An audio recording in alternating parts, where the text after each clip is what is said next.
Landscape painting may never be the same again. Today we have aerial technology that allows us to get any perspective that we want on our subject. We can put our camera in the air and get angles that we never had available to us before. In this video, I'm going to show you a new perspective on landscape, how to see it, how to capture reference photos, and how to recreate that in watercolor. Let's put some masking on our tape border here.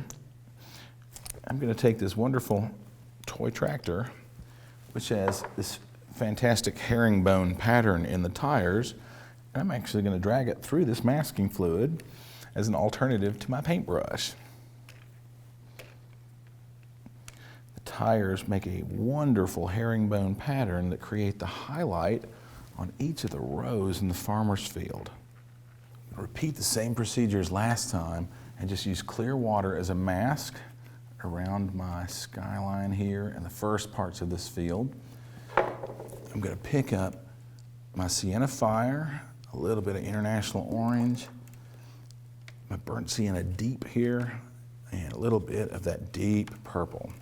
Those are the only colors that I'll need to repeat that gradation and push that gradation further into this lower corner. So a little bit of a mix of that sienna fire. Start working my way across the lower part of this field. And some of those masked places that I just uncovered are now taking the paint and moving themselves into a different layer. I'm going to work this one up into this tree line just a little bit, darken this as I go. And then start with a little bit of the sienna deep coming down into the field. Start stirring a little bit of purple as we go.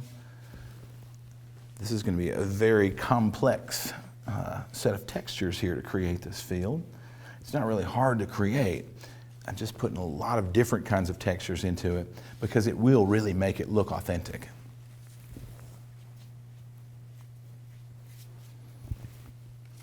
This is not the most difficult composition in the world. It's actually kind of simple, but the more complexity that you put into your details here, like the texture of the field, the more this is going to really feel like a fantastic painting in the end. It doesn't matter if the subject matter is kind of open and scarce and sparse and simple. Even still, you can put a lot into this and really, really make it something spectacular.